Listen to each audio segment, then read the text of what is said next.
Yahoo Fantasy Baseball, the Tucson Tackle Dummies, have completed Week 4 in the NFL and Yahoo Fantasy Football season. Intra-division matchups have begun, an 8-week trip throughout the league as teams leave their division to compete against other teams from opposing divisions before returning to their respective divisions for the final 3 weeks. So that has kicked off a lot of excitement to see how these teams will face off with teams from around the league. Breaking down the matchups, though, only one matchup this week was decided by less than 30 points. 4 matchups were decided by between 33 and 39 points this week, and 3 matchups were decided by 50 or more. So a very uncompetitive Week 4 in the Tucson Tackle Dummies League. Let's start with your Game of the Week. The closest battle of the week was your Jack Daniels Game of the Week. Shots gets their first win by defeating Inglorious Bear Jew 107.94 to 93.51. Shots, their first win of the season against a team that also currently only has 1 win. Shots used 2 big performances to overcome an otherwise mediocre week. Kyle Orton, filling in for Tony Romo, who was on bye for Shots, picked up 21.74 points. That was also added to Charles Woodson with 23.5 points on the defense for Shots. Interestingly enough, though, Shots' defense, the rest of that defense managed 21.5 points combined, and none of those players exceeded projections. So a very mediocre week was still enough to get it done in Week 4 for Shots. Shots had only one other player besides the 2 we've mentioned that actually beat projections. That was Jonathan Stewart at running back with 13.85 points. Shots had just 3.35 points from 2 wide receivers, including a 0 from Randy Moss. Shots also had 2 tight ends set in this game once again, and that continued to fail Shots as Jason Witten was on a bye this weekend. Shots still elected to go with the 2 tight end set with Jeremy Shockey and Owen Daniels, who combined for just 8.35. For Bear Jew, only 3 players in double digits and only 3 players beat projection. The team high came from Peyton Hillis, who had 17.5 points, and a surprising 14.25 points came from Brandon Lloyd at wide receiver, who benefited from Kyle Orton's big day, ironically enough. For Bear Jew, Michael Vick got injured very early in his matchup, so he only returned 3.66. And Lewis Murphy at wide receiver played hurt for the Raiders. He only returned 0.75. For the defense, Bear Jew, no defensive players beat projections, just 27 total points on defense, which is not going to get it done when Shots is able to produce nearly as many points out of 1 player. In other action, the Pain Trains gets to 500 by knocking off Polax 107.3 to 74.03. This is a modest victory for Pain Trains against the Polax squad in disarray this week. Polax was missing Kellen Winslow and Dwayne Bowe to buys, and Polax started the injured Pierre Thomas and left a DL slot empty this week. Pain Trains had 4 players in double digits with 6 players beating projections. Pain had 30.25 points from 2 running backs, Steven Jackson and Ricky Williams. Ricky Williams had the team high with 17.1.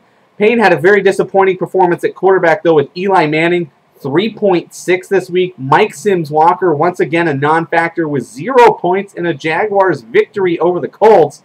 And Larry Fitzgerald was limited to just 8.35, which is a modest return, as that team, the Arizona Cardinals, struggles to decide who's going to be quarterback. Pain, though, had a huge return from their kicker, of all people, Matt Prater, with 14 points this week. For Polax, a game-high 19.8 from Ahmad Bradshaw. The other 2 running backs started by Polax combined for just 2.78. Polax had 5.35 from 2 wide receivers, a dismal score. The defense was a man down for Polax. Total score on defense was just 21.5. Pain Trains had 15 alone from Justin Tuck and outscored Polax on defense by 15.5 points. Also in action, AZ Chargers knocked off Diabetes 112.76 to 78.43. Chargers has now won 2 straight after losing the first 2 to start the season, and Diabetes struggled this week with 4 players starting in the lineup on a bye, and only 7 players scoring in positive points out of the 14 possible used this week. Chargers grabbed Vince Young off of the free agent list near minutes before kickoff on Sunday, and that turned out to be a huge move. Brett Favre was on a bye for Chargers. The team needed a quarterback. Vince Young returned 12.72 points and beat projections. Diabetes had Jay Cutler at quarterback. He had probably one of the worst nights a quarterback's ever going to have. Was sacked 9 times and returned negative 1.32 at the quarterback position for Diabetes. Chargers had 34.05 from 2 running backs, including the team high 17.8 from Mike Tolbert. Diabetes had 42.25 from 2 running backs. That was Rashard Mendenhall and Joseph Adai. The team high for Diabetes came from Calvin Johnson at wide receiver of 22.3, but problems with the roster sunk this squad. That team, Diabetes, started the inactive Sidney Rice and the injured Pierre Garcon. Also started a kicker and 2 individual defensive players that were on a bye. Chargers on the defense picked up 15 from the Green Bay defense. Diabetes as a team scored just 11.5 points on the defensive side of the ball. Also in action, Greek Thunder knocked off my Dirty Boys 120.49 to 84.62. Greek won despite starting a running back that was on a bye and not starting a team defense at all. Dirty Boys is still winless and is the only team winless in the league, starting 3 individual defensive players that are currently inactive. Greek had a game-high 30.7 from Terrell Owens and an additional 21.35 from Reggie Wayne, putting Greek's total at over 50 points at just the wide receiver position.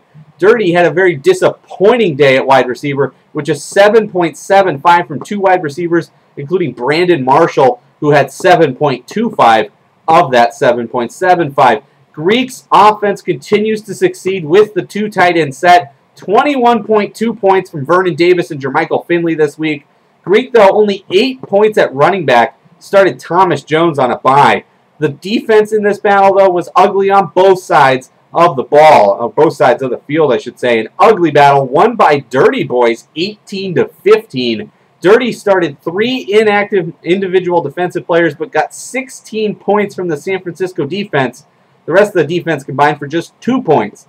Greek failed to start a team defense, and 3 players actually beat projections on the Greek defense, but of those 3, the highest scoring was Cullen Jenkins with just 4.5, so a very low projected total for the majority of Greek's defense, returned just that when all was said and done. DM2 Carp defeated Is This the CFL 133 to 94.27. Carp has now won 3 straight since his week 1 loss, while CFL loses the top spot in the Wildcat division with the defeat. Carp outscored CFL 46 to 23.08 on defense, and Carp was playing without Jared Allen. Carp had 8 players beat projections, with CFL only having 4. Carp had 44.47 from 3 wide receivers, including a game-high 20.02 from Eddie Royal. CFL managed just 20.15 from his 3 wide receivers and had a donut from Mario Manningham. So the story here was the fact that Carp nearly doubled CFL on defense and at the wide receiver position to outpace CFL squad, which actually won the quarterback battle with Philip Rivers versus Matt Schaub, 17.64 to 15.78. CFL won the tight end battle with Brandon Pettigrew knocking off Chris Cooley, and then CFL also won the running back battle with 13.2 from 2 running backs, a low score, and no Adrian Peterson, who was on a bye. CFL still managed to outscore Carp at running back, who had just 12.55 from his 2 running backs.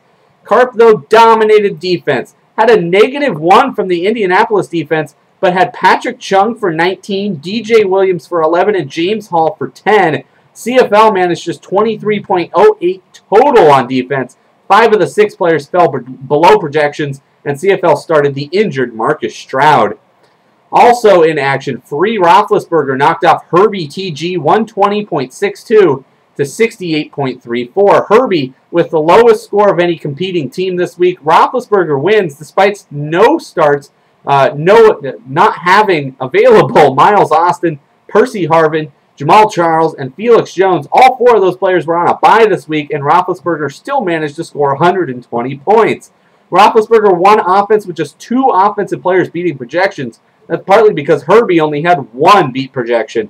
Roethlisberger had 81.12 on the offensive side combined. Herbie managed just 42.34. The game high for Roethlisberger came from Zach Miller with 21.95. Herbie's team high was just 13 points, and that came from kicker Nate Kading. Roethlisberger also had a surprise 18.51 performance from wide receiver Devon Bess.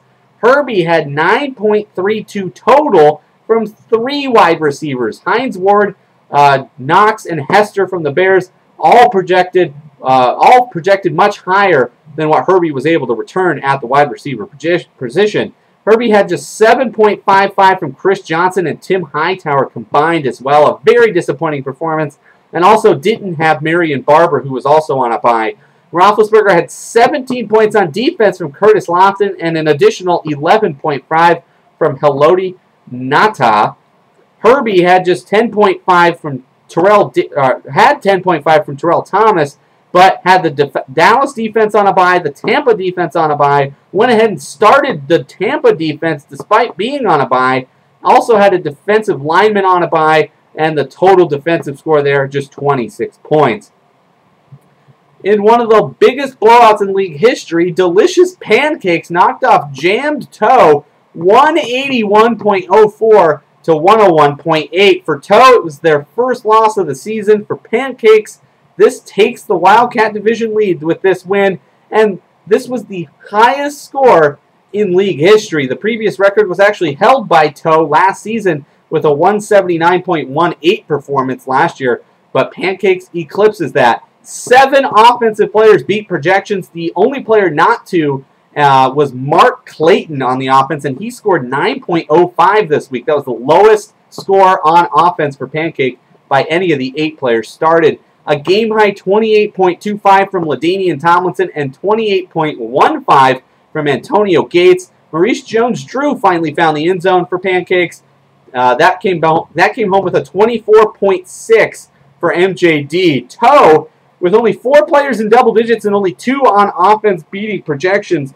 That included Dustin Keller with a team-high 15.8. Toe had just 9.45 from 3 running backs. Those 3 running backs were projected to combine for over 27 points. Toe had a great battle at quarterback, though, and won that with Drew Brees versus Joe Flacco. Brees coming out on the end, 14.9 to 13.34. Pancakes on defense had Lawrence Timmons with 12 points at linebacker. He was signed off the free agent list this week. Unfortunately, though, Pancakes had a very disappointing 0 out of Darnell Dockett. For Toe, the defense was strong with the Tennessee team defense, 14 points. But Patrick Willis, a very disappointing 5.5 after being projected to score over 10 this week. And in the final game of the week, Sixburg remains undefeated after knocking off Bucknuts. 114.12 to 0. Bucknuts forfeited the matchup. Sixburg remains undefeated with the 5th highest score of the week, so Berg would have been pretty competitive against almost anybody this week. Berg had an injured quarterback and has had so since week 1, but continues to start Matthew Stafford anyway. Also started Visante Shenko at tight end on a bye. Berg with an unconfirmed league record of 28 points from the San Diego defense, though. Berg had 7 players beat projections this week, but 6 players scored 2 points or less, so it was hit and miss all across the board. Berg, though, bright spot, 40.85 points from 3 running backs this week. Looking ahead to week 5, the Toro versus Aztec and Wildcat versus Caballero setup continues. In the Wildcat versus Caballero battles, you have Jam Toe taking on Free Roethlisberger. This is going to be the only matchup next week of teams currently in the top 8 in the standings. Delicious Pancakes is going to take on Shots in a rematch of the 2009 championship. DM2 Carp is going to take on Inglorious Bear Jew. Carp 3-1, Bear Jew 1-3. And CFL is going to take on Herbie. Also in action in the Toro versus Aztec lineup, Sixburg tries to remain undefeated, taking on Pain Trains. Greek Thunderball is going to take on Diabetes. AZ Chargers will face off with Polax. And the winless Dirty Boys is going to be taking on Bucknuts, looking for their first victory. And if Dirty Boys can't pull it off against Bucknuts, Dirty Boys is probably never going to win ever again. So we're going to talk about Week 5 when we speak at you next week. Until then, this has been Eric signing out.